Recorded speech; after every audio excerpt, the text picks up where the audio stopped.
Kapoor TV. सफेद रसगुल्लों की खेती।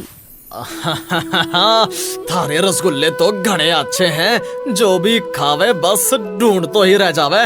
म्हारी छोरी के सासरो भेजने, पूरे 10 किलो रसगुल्ला तोल दो म्हारे को। हाँ हाँ क्यों नहीं, अभी तोल देती हूँ। गांव के बाजार में गंगा की मिठाइयों की दुकान थी और उसके हाथ के बने रसगुल्ले दूर दूर तक मशहूर थे। दुकान पर सुबह से शाम तक ग्राहकों की भीड़ लगी रहती थी, इसीलिए गंगा बहुत खुश थी। उसकी दुकान के सामने ही सत्तों के स्पेशल रसगुल्लों की दुकान थी, मगर उसकी दुकान की तरफ बहुत कम ग्राहक ही जाते थे। रस निचोड़ के भांजी, उस गंगा की दुकान की तरफ तो देख, ग्राहकों का तो तांता लगा है, तांता। नथुलाल के ये कहने पर सत्तो गंगा की दुकान पर खड़े ग्राहकों को घूरने लगती है। बैरण को घर के बने माल का पूरा पूरा फायदा मिल रहा सा मामा। रस निचोड़ के जरा खुलकर बोल भांजी, मैं कुछ समझा नहीं। वो हमारी तरह थोक की दुकान से रसगुल्ले खरीद कर ना बेचती मामा। उसने दूध खातिर घर में गाय भैंस पाल रखी से। रस निचोड़ के तो ये सब घर के दूध से बने रसगुल्लों का कमाल है भांजी। हाँ मामा। एक दिन नथुलाल गंगा की गौशाला के सामने से गुजर रहा होता है तो देखता है कि गंगा अपनी गाय भैंसों की देखभाल में लगी हुई है।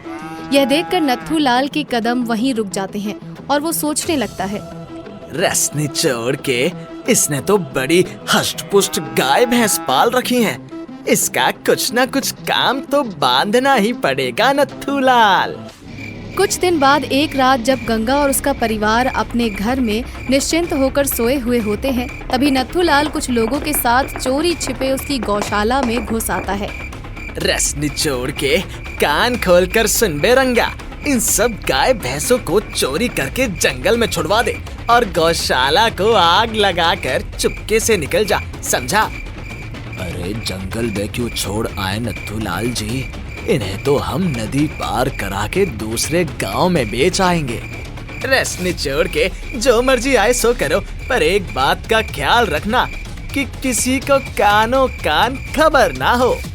नथुलाल के ये कहने पर रंगा गंगा की सब गाय भैंसों को चुराकर उसकी गौशाला में आग लगवा देता है और फिर वहाँ से सुरक्षित भाग निकलता है।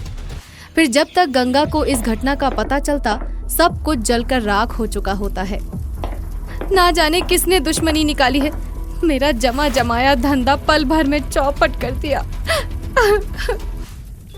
अरे भगवान का शुक्र मना बेटी कि गौशाला में हम नहीं सो रहे थे।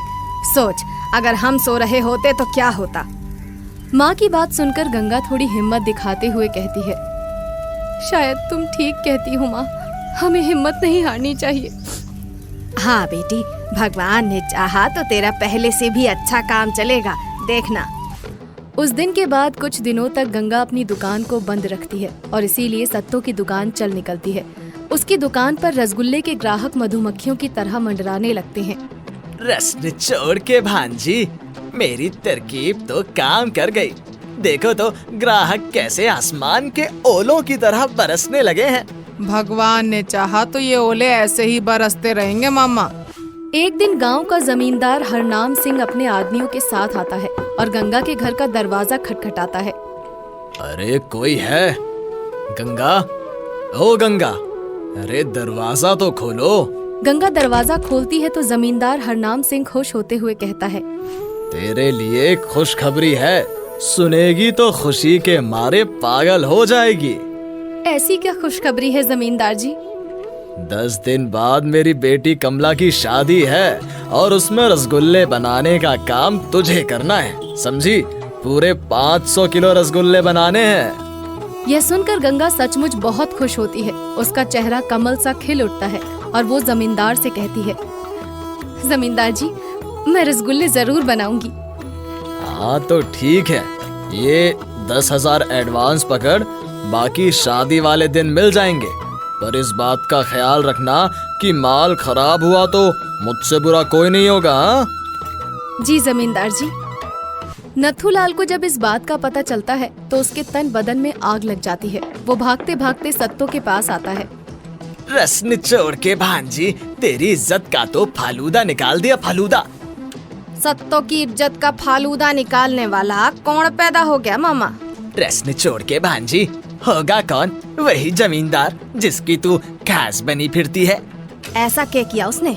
रस निचोड़ के भांजी, तेरे होते बेटी की शादी में रसगुल्ले बनाने का काम तुझे ना देकर उस कुलछनी गंगा को दे दिया है। यह सुनकर सत्तो के दिल से नफरत की चिंगारियां फूटने लगती हैं और उसका चेहरा जलती भट्टी सा लाल हो जाता है। वो अपने मामा से कहती है, उदास ना हो मामा, इब तो सत्तो जो कमाल दिखावेगी बस वो देखना। ऐसा काम करूंगी वो नाश पीटी गंगा कहीं की ना रहेगी। रस निचोड़ के भांजी, क्या सच में ऐसा होगा? देखते जाओ मामा, जमींदार के लठेत उसे मार मार कर गांव से बाहर न खदेड़ आवे तो सत्तो अपना नाम बदल देवेगी। हाँ। शादी से पहले गंगा शुद्ध और ताज़ा दूध खरीदकर दिन रात लगकर जमींदार के लिए सफेद रसगुल्ले तैयार करने में जुट जाती है। उसकी माँ सरिता और बेटी अंशिका भी रसगुल्ले बनाने में जुट जाती हैं। सब मेहनत करके रसगुल्ले बनाते हैं। गंगा और दिनों की तरह देवी माँ को रसगुल्ले का भोग लगाती है तो हैरान रह जाती है। हे देवी माँ, मेरा भोग स्वीकार करो और मुझ पर अपनी कृपा दर्शाओ माँ। माँ, रसगुल्ला तो नीचे गिर गया। ये क्या देवी माँ, मुझसे कोई भूल हो गई है क्या?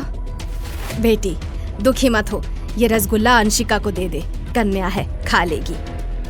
सरिता के कहने पर गंगा वो रसगुल्ला अंशिका को दे देती है और फिर जैसे ही अंशिका रसगुल्ला खाती है तो तुरंत मुंह से बाहर थूक देती है। ये रसगुल्ला तो बहुत कड़वा है माँ। क्या कह रही हो अंशिका? रसगुल्ला कड़वा है? हाँ माँ। यह सुनकर गंगा और सरिता रसगुल्ले चखकर देखने लगती हैं। वे जो भी रसगुल्ला चखती हैं वही कड़वा निकलता है। यह देखकर गंगा भय से कांपने लगती है। अब क्या होगा माँ? जमींदार को कल रसगुल्ले पहुँचाने हैं और सब रसगुल्ले तो जहरीले हो गए हैं। जमींदार तो हमारे तन से खाल खिंचवा लेगा। तो हिम्मत रख बेटी, अब तो देवी माँ ही हमें बचा पाएगी। हाँ। उधर नत्थूलाल अपनी भांजी सत्तो पर ताना कसते हुए कहता है, रस निचोड़ के भांजी, रसगुल्ले तो उस कुलछनी ने बना लिए हैं और कल उस जमींदार के घर पहुंचा भी देगी। तू तो हाथ पर हाथ रखकर बैठ ही रह गई। मैंने अपना काम कर दिया है मामा।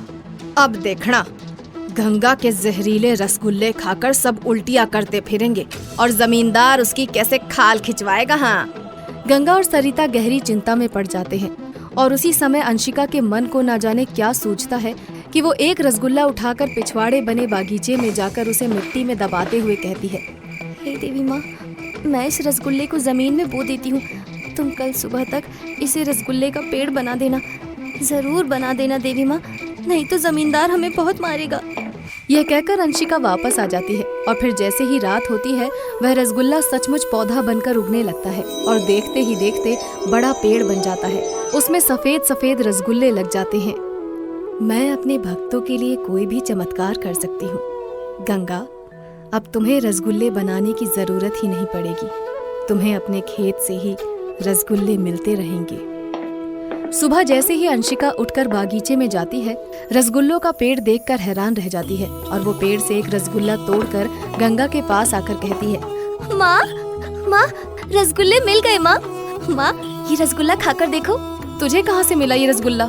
पहले खाकर तो देखो, फिर बताऊंगी। गंगा रसगुल्ला खाकर देखती है। अरे, ये तो बहुत ही रसीला और ताज़ा रसगुल्ला है। कहाँ से लाई बेटी? गंगा के ये पूछने पर अंशिका उसे सारी बात बता देती है और फिर उसे रसगुल्ले का पेड़ दिखाती है। रसगुल्ले का पेड़ देखकर गंगा और सरिता गदगद हो जाती हैं। माँ, अब तो हम जमींदार को जितने चाहे उतने रसगुल्ले दे सकते हैं। हाँ बेटी, देवी माँ की कृपा से जमींदार के कोप से बच गए। इस तरह रसगुल्ले के पेड़ से जमींदार के लिए रसगुल्ले मिल जाते हैं और वे रसगुल्ले सबको बहुत पसंद आते हैं। उस दिन के बाद गंगा उसी पेड़ के रसगुल्ले अपनी दुकान में भी बेचने लग जाती है। उसकी दुकान फिर से चल निकलती है। इसके साथ ही नत्थूलाल और उसकी भांजी सत्तो कुछ ही दिनों में दुकान छोड़कर भाग जाते हैं।